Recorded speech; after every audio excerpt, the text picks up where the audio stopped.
Hello there, my name is Brandon and I make pictures out of tiny squares. And today I'm working in picoCAD because I want to create a 3D model of my character Nano. And also because it happens to be Halloween as I'm posting this, I'm going to also make a few costumes to dress him up too. But to get started, I'm creating his head by extruding the faces of a cube to create this sort of long chain of connected cubes. The middle cube in the chain is going to become the main volume of the actual head, so I drag that one out to make it larger. Normally this would be totally easy enough to do as just 3 isolated cubes that are then brought together, but this time I felt like trying to build most of the model by chaining it all from the same continuous object, rather than just introducing new primitives. The benefit of a continuous object is that it should be more efficient on the memory, and also just when you're moving it around the canvas, you can just click and drag it around just as one piece, rather than having to manipulate separate pieces one at a time. So because these differently sized cubes needed to be pinched together, that just required that extra connection channel for them, which you can now see by the way that the wireframe connecting the ears and the head kind of look like the corners of like a neatly wrapped present in a way. In a similar way, I'm extruding faces off the front and back of that middle cube just to get more mesh to work with, and also to allow for a bit of rounding to the head silhouette. Some of the corners on the original 2D design have like a 1 pixel rounding to them, so I felt like a bit of angling here would be a good way to translate that logic into the 3D design.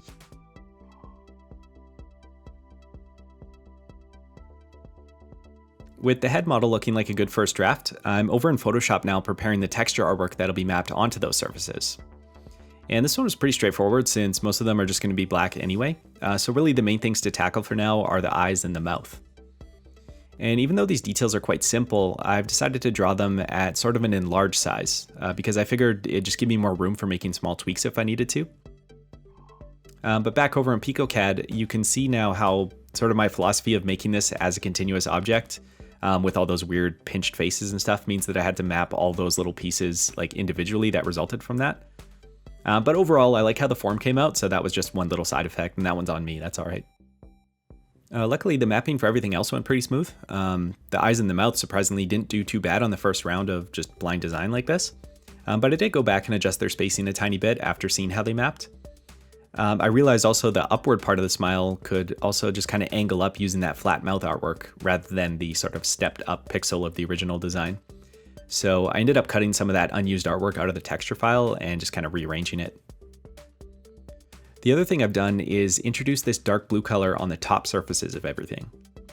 When everything was mapped in black, you couldn't really see the changes in angle since there was really no shading or anything to indicate that. So at least with the blue, there's some indication of that 3D form and kind of this effect of lighting.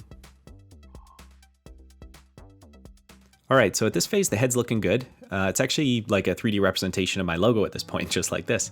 But to carry on with the rest of the model, I'm using that same technique again of extruding faces off the existing form and then shaping them into place.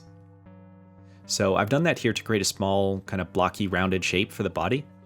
And then I found a couple faces on the side of the body to extrude the arms. To also make this feel more dynamic, I angled the arms in opposite directions from each other, kind of like he's in the middle of a walking pose.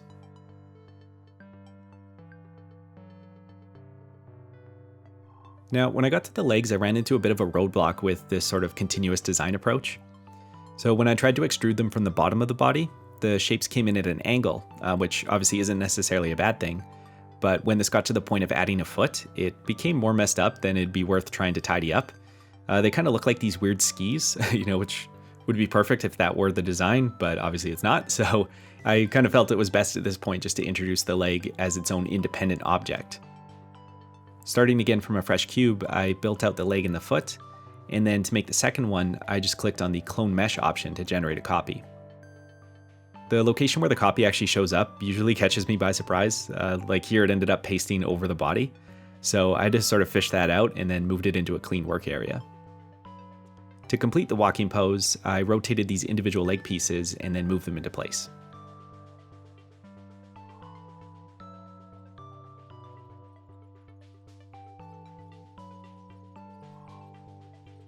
And once again, the texture mapping was pretty straightforward here. I added a simple design for the toes to the texture file, and then there's also a large circle to use for the belly too. One thing that stuck out was that as it rotates, you can see that there's this top face of the leg kind of clipping through. It's completely inside the body, but this just sort of happens sometimes, and one of the options here is to just change the color to something that won't be noticed. Like I could change it to black in this case and you wouldn't see it. Well, it would be clipping, but it would just blend in, right?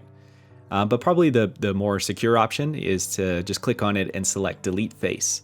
And that's what I ended up doing just because it's not shown anyway. And also this way, just by deleting it, I'll make sure it won't become a problem on any of the variants that'll be coming later that might have different colors happening. And of course, the final piece here is going to be Nano's tail. So just like the legs, I've introduced this one as a new cube again. And before actually extruding this to create the tail, I pop it over into the texture view just to make sure that all the sides are mapped in black. When you extrude a face of an object, it'll carry on that same mapping. So this way I just have to do the mapping once, and then each time I extrude it, it'll carry on that same color, kind of chaining off of this original cube. So with these several segments of tail now, I'm making a few random adjustments to the length and the angles just in various dimensions to kind of give it some dynamics. So here's a look at that finalized base model for Nano, which I'm quite happy with. Sometimes like taking things from 2D to 3D like this can cause these weird like logical issues of how the design gets interpreted. But I feel like this one's a good representation of how his fidelity would translate to a 3D model. Now, because I'm posting this on Halloween, it's only fitting to dress up the design for the occasion too. So I'm starting here by creating kind of a classic pumpkin pail for trick-or-treating. This is made from an extruded cylinder that gets shaped into a roughly spherical shape. And then for the handle, rather than creating it as a full 3D form, I'm selecting the plane option, which adds this 2D plane that you can map artwork onto just like the surface of any 3D object. But because of its thin profile, it sort of feels more appropriate for a small handle like this. The texture artwork for this was just a bit of an improv. I just created like a basic jack-o'-lantern face by sticking to 45-degree angles of pixels. And then with the base color in red, I introduced some orange highlights to hopefully give the effect of these like rounded forms around the pumpkin. The handle is being made against a pink backdrop because in picoCAD I've set that color to my transparency. So it'll actually ignore that and just leave me with that handle shape.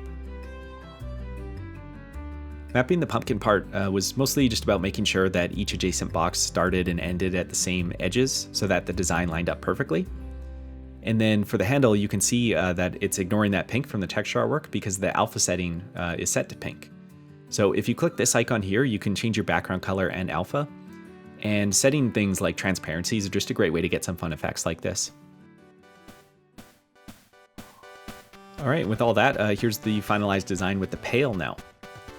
I realized I totally forgot to add some candy the first time around, so I went back to that texture file and just kind of dotted in a bunch of random colors, which works quite well once interpreted through the picoCAD resolution to sort of give this appearance of a nice mix of candy in there.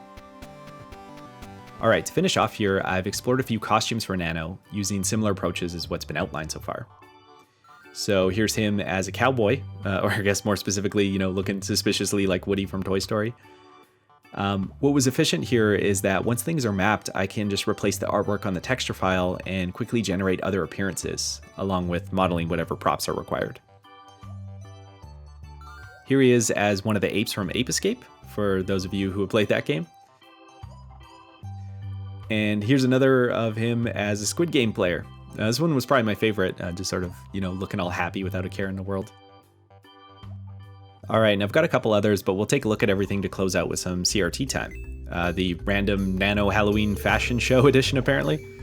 I hope you enjoyed seeing this come together. So thank you for watching, and take care and keep it square. And regardless of what time of the year it is when you watch this, happy Halloween also.